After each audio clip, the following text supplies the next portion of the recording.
ಕರ್ನಾಟಕ ರಾಜ್ಯದ ಉತ್ತರ ಕರ್ನಾಟಕದ ಕತ್ತಿಯ ಮಣಿತನದ ವೈಶಿಷ್ಟ್ಯ ನಿನ್ನೆ ನೋಡ್ಬೇಕಾಗಿತ್ತು ರೀ. ಏನು ಜನ ಜನ ಜನ ಸೇರಿಸಿದ್ರು, ಅಭಿಮಾನಿ ಬಳಗ ಸ್ವಇಚ್ಛೆಯಿಂದ ಬಂದಿದ್ದರು. ಅಲ್ಲಿ ಅನೇಕ ಸಾವಿರಾರು ಜನ ಇವತ್ತು ಸಮ್ಮುಖದಲ್ಲಿ ಒಂದು ಗ್ರಂಥವನ್ನು ಪುಸ್ತಕ ಲೋಕಾರ್ಪಣೆ ಮಾಡಿದರು. ಉಮೇಶ್ ಕತ್ತಿಯ ಇತಿಹಾಸ ಏನು, ಹಿನ್ನೆಲೆ ಏನು? ಉಮೇಶ್ ಕತ್ತಿ ಯಾವಾಗಲೂ ಅಜಾತಶತ್ರು. ಉಮೇಶ್ ಕತ್ತಿಗೆ ರಮೇಶ್ ಕತ್ತಿಗೆ ಭಾಳ ಫರಕ್ ಐತಿ, ಅದಂತೂ ಜನ ಮಾತಾಡ್ತಾರೆ. ಯಾಕಂದರೆ ಉಮೇಶ್ ಕತ್ತಿ ಯಾವಾಗಲೂ ಭಾವೋದ್ವೇಗದಿಂದ ಭಾಳ ಸಿಟ್ಟಿನಿಂದ ಮಾತನಾಡೋರಲ್ಲ. ಆದರೆ ರಮೇಶ್ ಕತ್ತಿ ಭಾವೋದ್ವೇಗ ಮತ್ತು ಸಿಟ್ಟಿನ ಭರದಲ್ಲಿ ಮಾತಾಡಿ ಬಿಡ್ತಾರೆ. ಒಂದೇ ತಾಯಿ ಮಕ್ಕಳು ಸ್ವಭಾವಗಳು ಬೇರೆ ಇರ್ತಾವೆ, ಎಲ್ಲರಿಗೂ ಲೋಕರೂಢಿದಿಂದ ಬಂದಂಥ. ಆದರೆ ಕತ್ತಿಯ ಪುಸ್ತಕ ಲೋಕಾರ್ಪಣೆ ಸಲುವಾಗಿ ಉಮೇಶ್ ಕತ್ತಿಯ ಗುಣಗಾನ ಮಾಡಿದರು. ನಮಗೆ ಭಾಳ ಖುಷಿ ಅನಿಸಿತು. ಈರನ್ನ ಕಡಾಡಿ ಮಾತಾಡಿದ್ದು, ಅದನ್ನು ಒಂದು ಸ್ವಲ್ಪ ವಿಡಿಯೋ ಹಾಕಾಕತ್ತನ್ನು ನೋಡ್ರಿ. ಅವರು ಇಷ್ಟೆಲ್ಲ ಪಕ್ಷಗಳ ಜೊತೆಗೆ ಸ್ಪರ್ಧೆ ಮಾಡಿ ಗೆದ್ದು ಕೇವಲ ಅಷ್ಟಕ್ಕೆ ನಿಲ್ಲಿಲ್ಲ. ಅವರು ರಾಜ್ಯದ ಹಲವಾರು ಸಚಿವ ಹುದ್ದೆಯನ್ನು ಅವರು ಹೊಂದಿದ್ರು.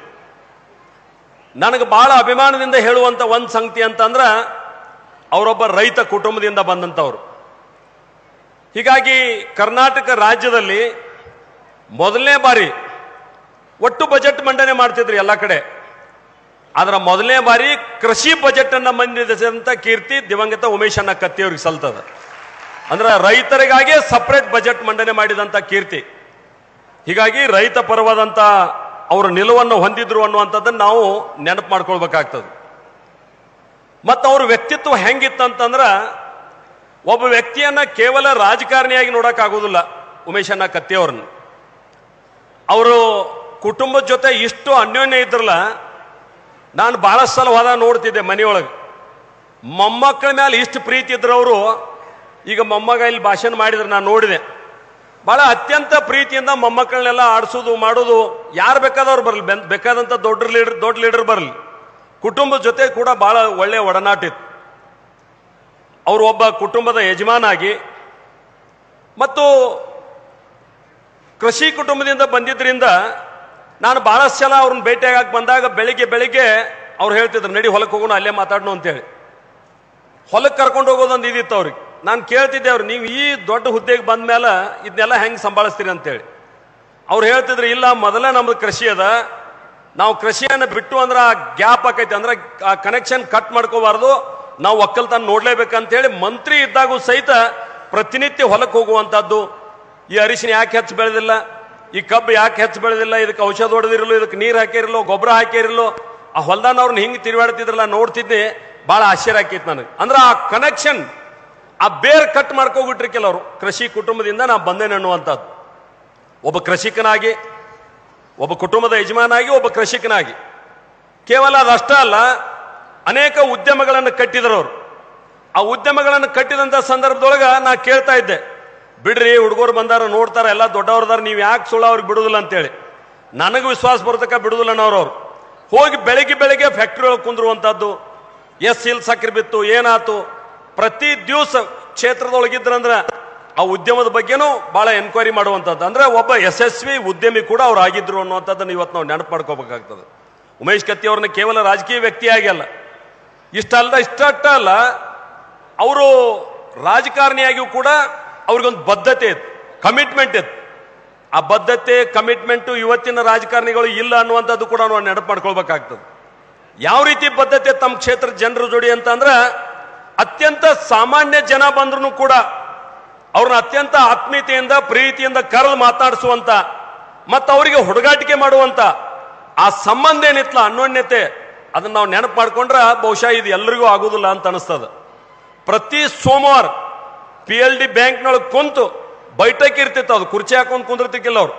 ಕೆಳಗ ಗಾದಿ ಮ್ಯಾಗ ಹಾಕೊಂಡು ಟಕ್ಕೆ ಹಾಕೊಂಡು ಕುಂತ್ರ ಅಂದ್ರೆ ಬೆಕ್ಕಾದವ್ರು ಬರಲಿ, ಎಲ್ಲ ಸಮಸ್ಯೆ ಅಲ್ಲೇ ಸಾಲ್ವ್ ಮಾಡಿಬಿಡುದು. ಪ್ರತಿ ಸೋಮವಾರ ಕ್ಷೇತ್ರದೊಳಗಿದ್ರೆ ಸಾಯಂಕಾಲ ಅಲ್ಲೆಲ್ಲೋ ಮತ್ತೆ ಸಂಕೇಶ್ವರದಾಗ ಅಲ್ಲಿ IB ಒಳಗೆ ಹೋಗಿ ಕುಂತು ಜನರ ಸಮಸ್ಯೆ ಕೇಳುವಂತ ಒಂದು ಬದ್ಧತೆ ಅವರಲ್ಲಿತ್ತು ಒಬ್ಬ ರಾಜಕಾರಣಿಯಾಗಿ. ಯಾವ ರೀತಿ ನನ್ನ ಜೊತೆ ಸಂಬಂಧ ಇತ್ತು, ಯಾವ ರೀತಿ ನಂಬರ್ 1 ನ್ಯೂಸ್ ಸುದ್ದಿವಾಹಿನಿ ಜೊತೆನೂ ಸಹಿತ ಉಮೇಶ್ ಕತ್ತಿ ಅನೇಕ ಬಾರಿ ನಮ್ಮ ಕಚೇರಿಗೆ ಭೇಟಿ ಕೊಟ್ಟು ನಮಗೆ ಉತ್ತರ ಕರ್ನಾಟಕದ ಬೆಳವಣಿಗೆ ಬಗ್ಗೆ ನಮಗೆ ತಿಳಿಸಿ ಹೇಳ್ತಿದ್ರು ಹಿರಿಯ ನಾಯಕರು. ಅವರು ನಮ್ಮ ಮುಂದೆ ಇಲ್ಲ. ಇಂಥ ನಾಯಕರು ಹುಟ್ಟಬೇಕು, ಇಂಥ ನಾಯಕರು ಬರಬೇಕು. ಅವರ ಮೊಮ್ಮಕ್ಕಳು ಒಂದು ಸ್ವಲ್ಪ ಕಿರುಕಿರು ಭಾಷಣ ಮಾಡಿದರು.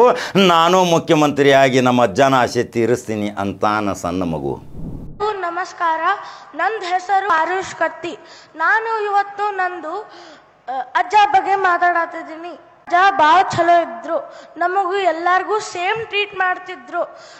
ನಮಗೆ ಹೇಳ್ತಿರ್ಕಿಲ್ಲ ನಾವು ಮಿನಿಸ್ಟರ್ ಮಕ್ಕಳಿದ್ದು ಹಾಗೆ ಹಿಂಗೆ ಅಂತ. ಎಲ್ಲರಿಗೂ ಸೇಮ್ ಟ್ರೀಟ್ ಮಾಡ್ತಿರು ಮತ್ತು ಯಾರು ನೋಡ್ತಿರು ಅವ್ರಿಗೂ ಸಿಟ್ಲೆ ಮಾತಾಡ್ತಿರ್ಕಿಲ್ಲ. ಅವ್ರಿಗೆಲ್ಲರಿಗೂ ಪ್ರೀತಿಲೇ ಮಾತಾಡಿಸ್ತಿರು. ಎಲ್ಲರಿಗೂ ಈಕ್ವಲ್ ಟ್ರೀಟ್ ಮಾಡ್ತಾರು. ಅವ್ರಿಗತ್ತೆ ನಾನು ದೊಡ್ಡವಾಗಿ ತೋರಿಸ್ತೇನೆ.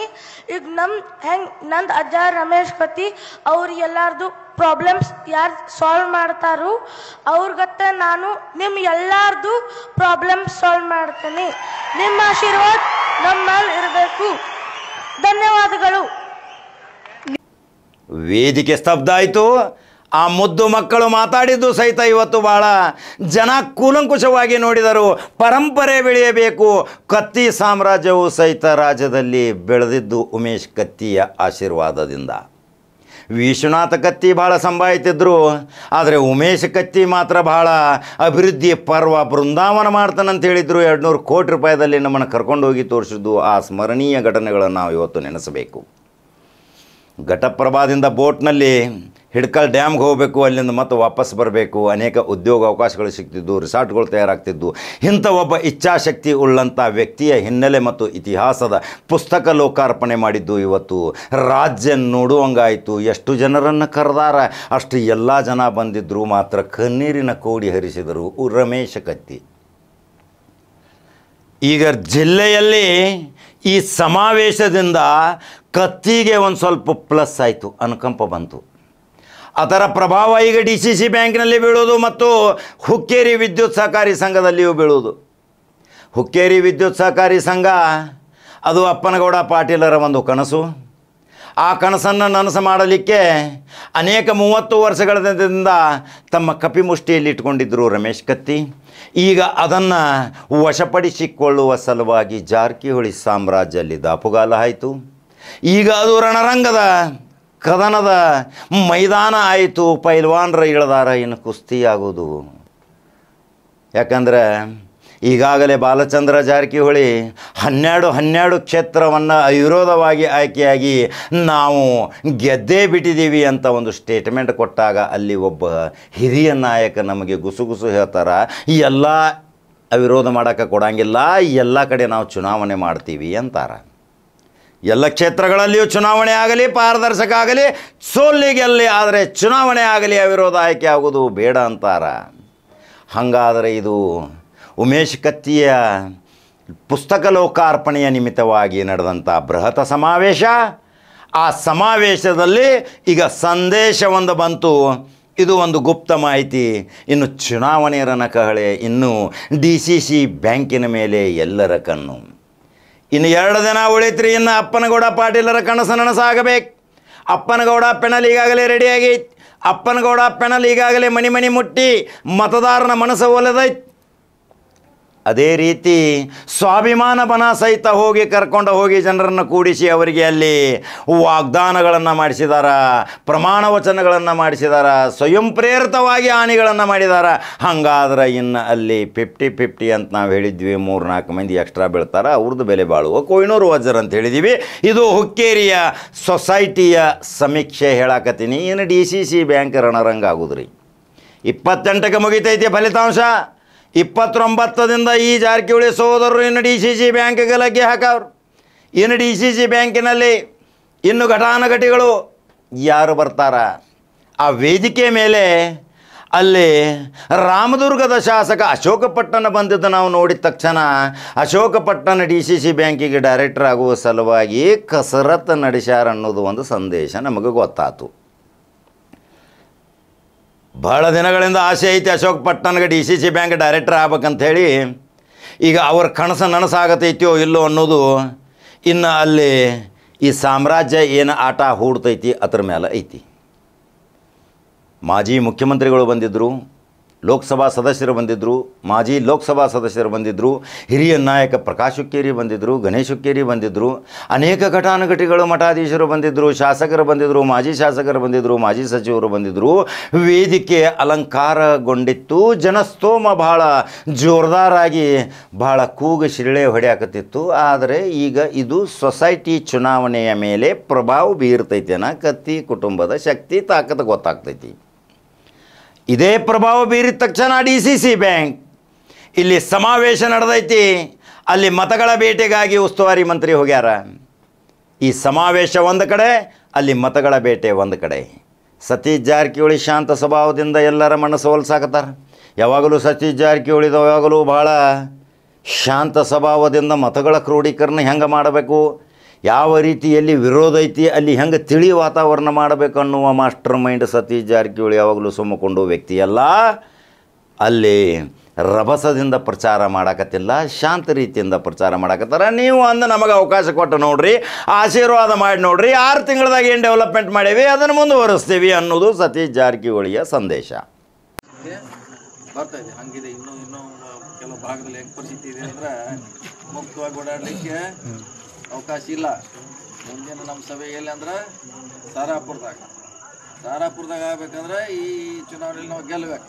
ಗೆದ್ದಾಗ ನಮ್ಗೆ ಅಲ್ಲಿ ಜರ ಕಾಲಿಡಕ್ಕೆ ಅನುಕೂಲ ಅವಕಾಶ ಇದ್ದಿಲ್ಲ. ನಾವು ಅಲ್ಲೊಂದು ಮೀಟಿಂಗ್ ಮಾಡೋದು ಇಲ್ಲೊಂದು ಮೀಟಿಂಗ್ ಮಾಡೋದು ಹಿಂಗೆ ಪರಿಸ್ಥಿತಿ ಒಳಗೆ ಬಂದಿದ್ವಿ. ಅದಕ್ಕೆ ಇದನ್ನೆಲ್ಲ ತಪ್ಪಿಸಲಿಕ್ಕೆ ನಾವೆಲ್ಲ ಬಾಲಚಂದ್ರ ಜಾರಕಿಹೊಳಿ ಅವರು, ಅಣ್ಣಾಸಾಹೇಬ್ ಜೊಲ್ಲೆ ಅವರು ಹೋರಾಟ ಮಾಡ್ತಾ ಇದ್ವಿ.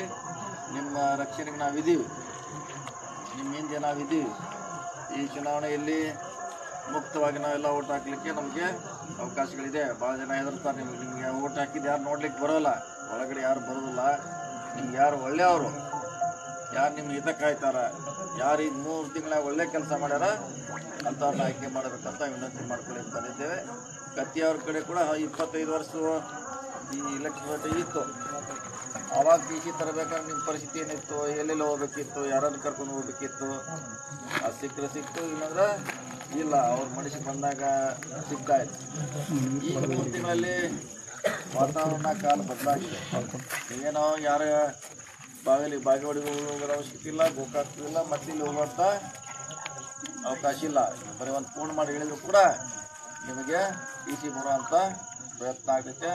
ಒಳ್ಳೆಯವ್ರನ್ನ ಆಯ್ಕೆ ಮಾಡಿ ಆ ಸೊಸೈಟಿ ನೀವು ಪರವಾಗಿ ಕೆಲಸ ಮಾಡಲಿಕ್ಕಿದ್ದವ್ರು ಮಾತ್ರ ನೀವು ಅಲ್ಲಿ ಆಯ್ಕೆ ಮಾಡಬೇಕಂತ ವಿನಂತಿ ಮಾಡ್ಕೊಳ್ತಾ, ಬಹುಶಃ ನೀವು ಇಲ್ಲೇ ಬಾಗೇವಾಡಿ ಹಚ್ಚಿರಿದ್ರೆ ನಿಮಗೇನು ಹೆಚ್ಚುವಂಥ ಅವಶ್ಯಕತೆ ಇಲ್ಲ ಅಂತ ನಾ ಭಾವಿಸ್ತೀನಿ. ಎಲ್ಲ ನೋಡಿದ್ರಿ, ಎಲ್ಲ ನಮೂನೆ ಎಲ್ಲ ಟೈಪು ನೋಡಿರಿ 30-40 ವರ್ಷದಲ್ಲಿ. ಅದಕ್ಕಾಗಿ ಇದು ಬದಲಾವಣೆ ಮಾಡಲಿಕ್ಕೆ ಸಕಾಲ.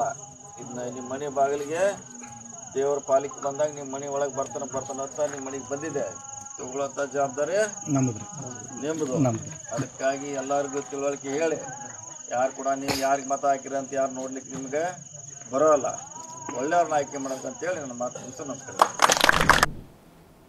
ರಾಹುಲ್ ಜಾರಕಿಹೊಳಿ ರಭಸದಿಂದ ಪ್ರಚಾರ ಪ್ರತಿ ಹಳ್ಳಿ ಎಲ್ಲಿ ನೋಡಿದಲ್ಲಿ ಈಗ ಮತದಾರ ಯಾವ ನಿರ್ಣಯ ತೆಗೆದುಕೊಳ್ಳುತ್ತಾನ, 28ಕ್ಕೆ ಮತಪೆಟ್ಟಿಗೆಯಲ್ಲಿ ಭವಿಷ್ಯ ನಿರ್ಮಾಣ ಆಗತೈತಿ. ಇದೇ ಇವತ್ತಿನ DCC ಬ್ಯಾಂಕಿನ ಸ್ಟೋರಿ. ಅಲ್ಲಿ ಈರಣ್ಣ ಕಡಾಡಿ ಯಾವ ರೀತಿ ಮಾತಾಡಿದ್ದು ಒಂದು ಸ್ವಲ್ಪ ವಿಡಿಯೋ ಹಾಕಾಕತ್ತಾನ ನೋಡ್ರಿ. ರಮೇಶ್ ಕತ್ತಿ ಮಾತಾಡಿದ್ದು ಹಾಕಾಕತ್ತಾನ ನೋಡ್ರಿ. ಸತೀಶ್ ಜಾರಕಿಹೊಳಿ ಒಂದು ಹಳ್ಳಿಯಲ್ಲಿ ಎಷ್ಟು ಸಮಾಧಾನದಿಂದ ಮಾತಾಡಿದ್ದು ಅದನ್ನು ಸಹಿತ ವಿಡಿಯೋ ಹಾಕಾಕತ್ತೀನಿ. ಹಂಗಾದರೆ ನಿರ್ಣಯ ನಿಮ್ಮ ಕೈಯಲ್ಲಿ, ನಿರ್ಣಾಯಕರು ನೀವು. ಬ್ಯಾಟ್ಸ್ಮನ್, ಬೌಲರ್, ಅಂಪೈರ್ ಎಲ್ಲ ಅವರು ಅಂತ ಹೇಳ್ಯಾರ್ರಿ ಉಸ್ತುವಾರಿ ಮಂತ್ರಿಗಳು. ಹಾಗಾದ್ರೆ ಇನ್ನು ಬೌನ್ಸರ್ಗಳು ಯಾರು? ಕಿಚಾಕಿಚ್ ಮೈದಾನದಲ್ಲಿ ಪ್ರೇಕ್ಷಕರು ಯಾರು? ಯಾವ ನಿರ್ಣಯ ಹಂತು ತಲುಪತೈತಿ ಇನ್ನು ಕಾದು ನೋಡ್ಬೇಕು ನಾವು ಅಷ್ಟೇ. ಹಂಗಾದ್ರೆ ಖಡಕ ಜವಾರಿ ಕಾಕಂದು ಯೂಟ್ಯೂಬ್ದಾಗ ಬಟನ್ ಹೊಡ್ರಿ, ನಂಬರ್ 1 ನ್ಯೂಸ್ ಕನ್ನಡ ಫಾಲೋ ಮಾಡ್ಕೊತ ಹೋಗ್ರಿ. ಮತ್ತೊಂದು ಸುದ್ದಿ ಹೋಗಿ ಬರ್ತೀನಿ. ನಮಸ್ಕಾರ.